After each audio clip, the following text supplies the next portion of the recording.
Hi everyone.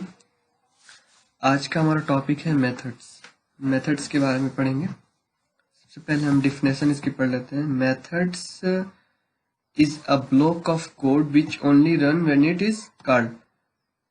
You can pass data known as parameter into a method. Methods are used to perform some actions. ठीक है। और हम methods को in other programming language methods are called functions. हम function भी कहते हैं, जैसे सी लैंग्वेज में फंक्शंस कहते हैं इसको। प्रोसीजर, सब रूटीन एंड सब प्रोग्राम्स, ये सब डिफरेंट लैंग्वेजेस में, प्रोग्रामिंग लैंग्वेज में इसको कहा जाता है।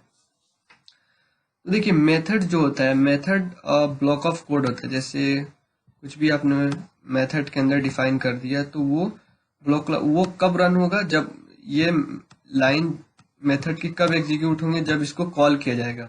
Method is a block of code होता है which is only run when it's called. जब इसको कॉल किया जाएगा मेथड को, तब वो रन होगा। ये मेथड क्या करता है, कुछ पैरामीटर्स लेते हैं, कुछ नन पैरामीटर्स होते हैं, कुछ वैल्यू को रिटर्न करते हैं, कुछ रिटर्न नहीं करते, कुछ भी रिटर्न नहीं करते।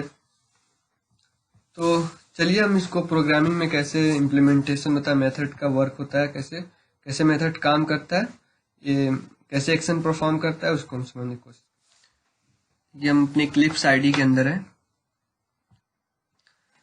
चलिए हम एक प्रोग्राम को समझने की कोशिश करते हैं। हमने import java.util.random क्लास का यूज किए हैं प्रोग्राम के अंदर। अभी देखेंगे हम इसका क्या यूज है। ये चेकिंग मिनिमम नंबर का हमने में हमारी क्लास है, उसके अंदर एक हमने मेथड को डिफाइन किया हुआ है। फिर यहाँ पे हमारा मेन मेथड है, यहाँ से हमारा पूरा code of line of code यहाँ पे एग्जीक्यूट होगा। सबसे पहले ये समझते हैं लाइन नंबर 17 को। लाइन नंबर 17 में हमने रैंडम क्लास को यूज किया है, जिसके हम तहत इस रैंडम क्लास की मदद से हमने क्या बनाया, एक ऑब्जेक्ट बनाया रैंडम नंबर का। रैंडम क्लास क्या करता है, क्या काम करने में आता है, आपने क्लासेस और ऑब्जेक्ट के बारे में जब पढ़ा होगा तो आपको समझ में आएगा अच्छे से। देखिए, सबसे पहले यहाँ समझते हैं import java.util.random। ये क्या है, ये एक हमने इंपोर्ट करा लिया है। इसलिए इंपोर्ट करा ताकि हम इस रैंडम क्लास को यहाँ पे अपने प्रोग्राम के अंदर यूज कर सकें। ठीक है।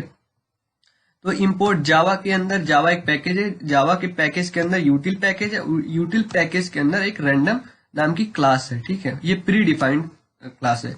इस क्लास की मदद से हम क्या करेंगे, एक रैंडम नंबर नाम की हमने एक ऑब्जेक्ट तैयार कर लिया है, जो कि क्या करने के काम करेगा, ये रैंडम नंबर हमें जनरेट करके देगा। रैंडम नंबर होता क्या है, सबसे पहले ये समझते हैं रैंडम नंबर होता क्या है।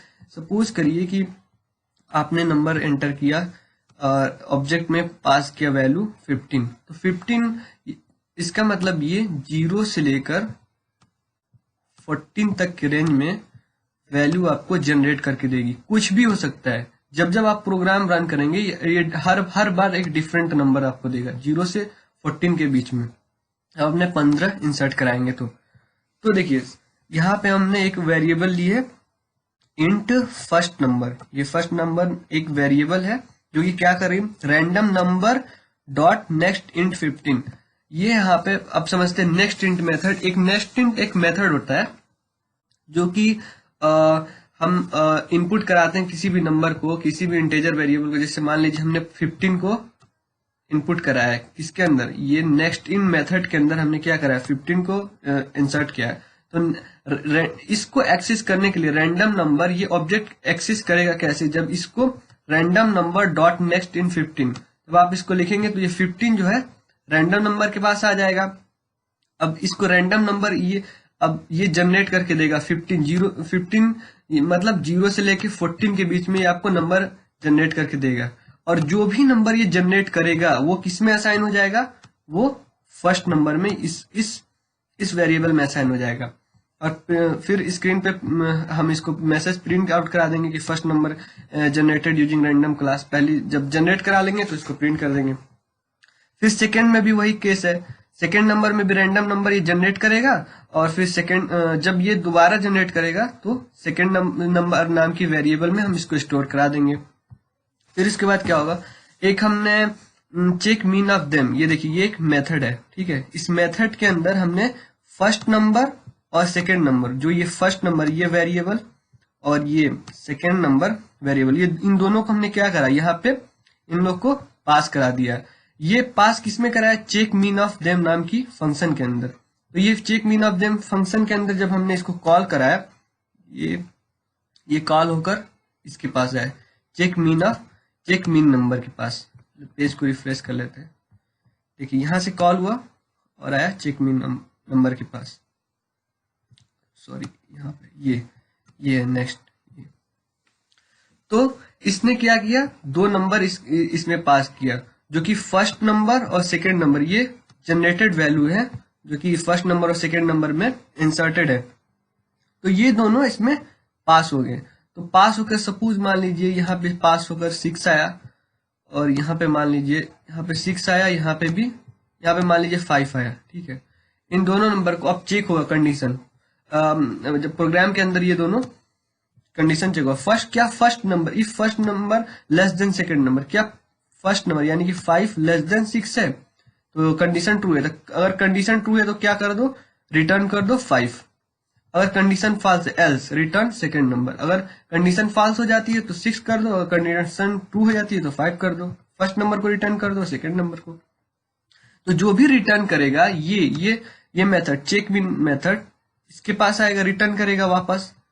यहाँ से हमने वैल्यू पास किया। अब जो भी इस मेथड के अंदर एग्जीक्यूशन के बाद यहाँ पे मेथड रिटर्न करेगा। अब जो ये check mean of them function या मेथड कह लीजिए, अब जो भी इसमें जो भी इसने रिटर्न किया वो हमने किसके अंदर इंसर्ट करा दिया, इंट रिजल्ट नाम की एक वेरिएबल के अंदर हमने वैल्यू को स्टोर करा दी है। अब हम इसको यहाँ पे the minimum number is between result, अब हम यहाँ पे प्रिंट करा देंगे। अगर 5 हो रिटर्न किया होगा तो यहाँ पे 5 आ जाएगा, 6 रिटर्न किया होगा तो 6 आएगा। जो सबसे छोटी नंबर, हमारा प्रोग्राम क्या है, हम क्या करना चाहते हैं, रैंडम नंबर की मदद, क्लास की मदद से हम चेक करना चाहते हैं कि कौन सी नंबर मिन है, छोटी नंबर है। ठीक है, इस प्रोग्राम को हम रन करेंगे तो आपको बेहतर समझ में आएगा। चलिए इसको रन कराते हैं।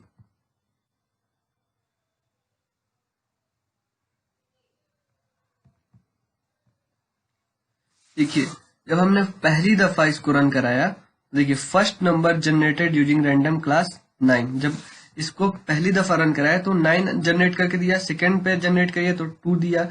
और हमें पता करना था कि मिनिमम जो नंबर होगी उसको हमें रिजल्ट में स्टोर करवा देना था। तो रिटर्न क्या हुआ, the minimum number is between 2। देखिए 2 सबसे छोटी नंबर है 9 और 2 के कंपेयर में, तो इसने 2 प्रिंट कर दिया। फिर आप इसको रन कराएंगे। देखिए एक बार और रन कराते हैं।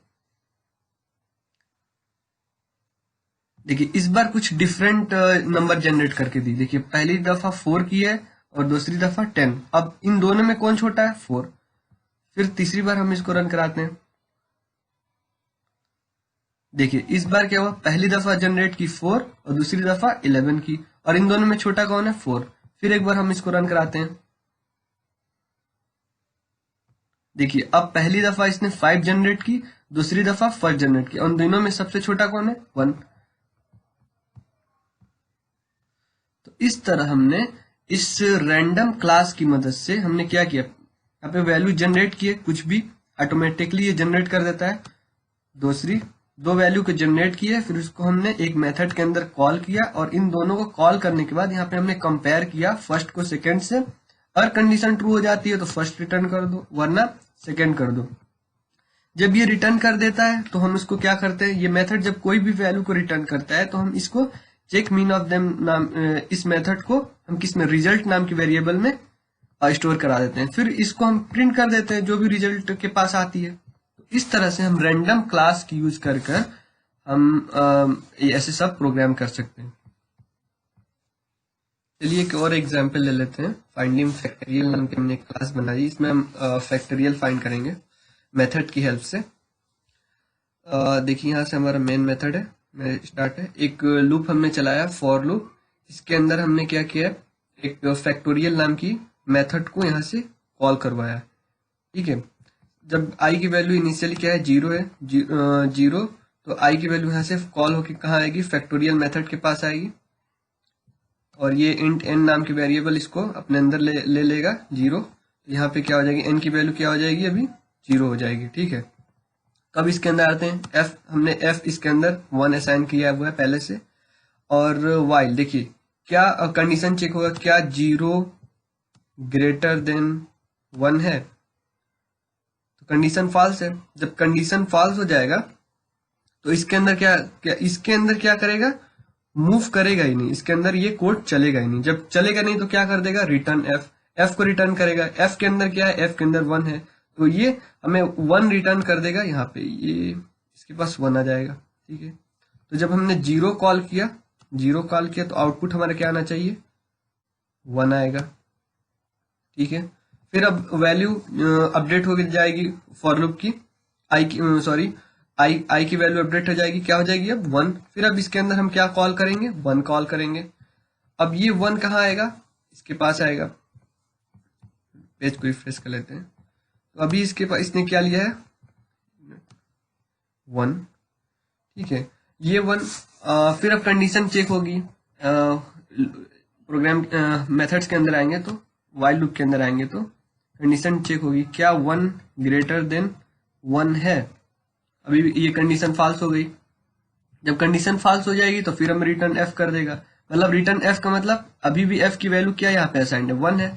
तो फिर हमारे पास आउटपुट क्या आ जाएगा, पहले 0 पे 1 आया था आउटपुट, और फिर हमने आई की वैल्यू अपडेट की थी फॉर लूप के थ्रू, तो फिर हमारा आउटपुट फिर भी 1 ही आएगा। अब क्या हो जाएगा, अब आई की वैल्यू क्या हो जाएगी, यहाँ पे 2 हो जाएगी, क्योंकि फॉर लूप अपडेट होगा। तो जब 2 हो जाएगा तो फिर ये 2 कहाँ यहाँ पे कॉल होगी। अब कंडीशन चेक करेंगे, क्या 2 ग्रेटर देन 1 है, 2 ग्रेटर देन 1 है, तो कंडीशन ये 2 हो जाएगी। अब जब 2 हो जाएगी तो इस लूप के अंदर हम आएंगे, ठीक है। अब क्या होगा, f equal to F cross F multiply N minus minus, ठीक है। f के पास अभी वैल्यू क्या है, 1 है। f के पास क्या अभी वैल्यू 1 है। 1 को मल्टीप्लाई कर दो किसमें, n माइनस माइनस, n की वैल्यू क्या आई है अभी हमारे पास, 2 आई है। देखिए यहाँ पे बहुत ही बारीक कंसेप्ट है। इससे पहले देखिए n पहले क्या होगा, यहाँ पे n पोस्ट इंक्रीमेंट है, तो मतलब यहाँ पे n पहले असाइन नहीं होगा, पहले f में मल्टीप्लाई होगा। मतलब 1 क्रॉस अभी n की वैल्यू क्या है, 2। जब ये मल्टीप्लाई हो जाएगा n तो f के अंदर क्या स्टोर हो जाएगा, 2। अब जब ये f के अंदर 2 हो जाएगा तो क्या होगा, अब n की वैल्यू क्या हो जाएगी, डिक्रीमेंट कर जाएगी, 1 क्या हो जाएगी, ये 1 हो जाएगी। अब फिर क्या हो जाएगी, 1 हो जाएगी। तो 1 हो जाएगी तो अभी f के पास क्या है, 2 है, तो रिटर्न कर देगा ये 2। तो जब हम 2 को यहाँ पे करेंगे तो ये 2 हो जाएगा, ठीक है।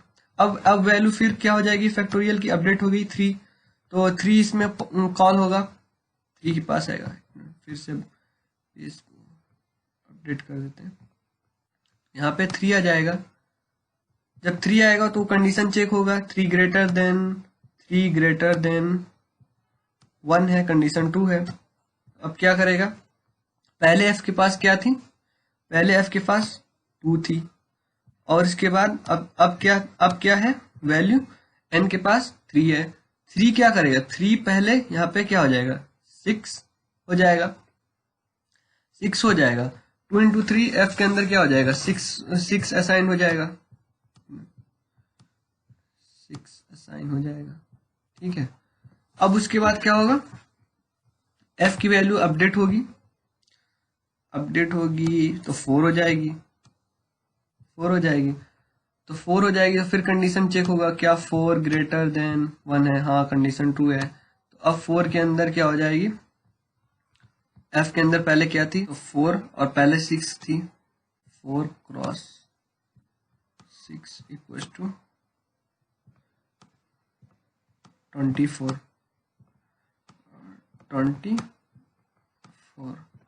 पेज रिफ्रेश कर देते हैं। अब 4 थी पहले, अब क्या हो जाएगी, यहाँ पे इंक्रीमेंट होके आई की वैल्यू 5 हो जाएगी।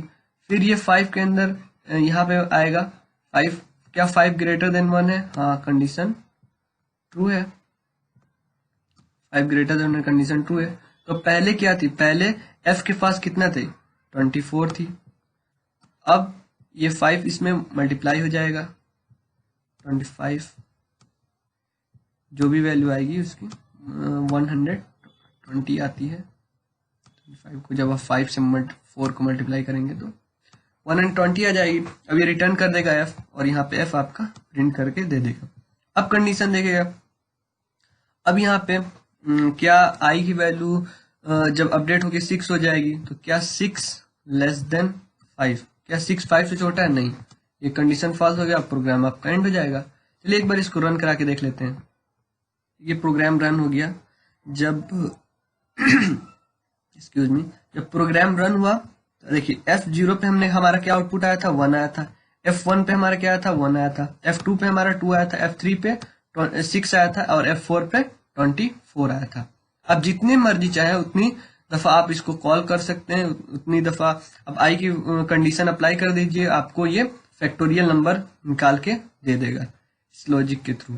ठीक है, तो होप कि आपको कंसेप्ट क्लियर हो गया होगा फैक्टोरियल कैसे निकालते हैं। तो thanks for watching this video.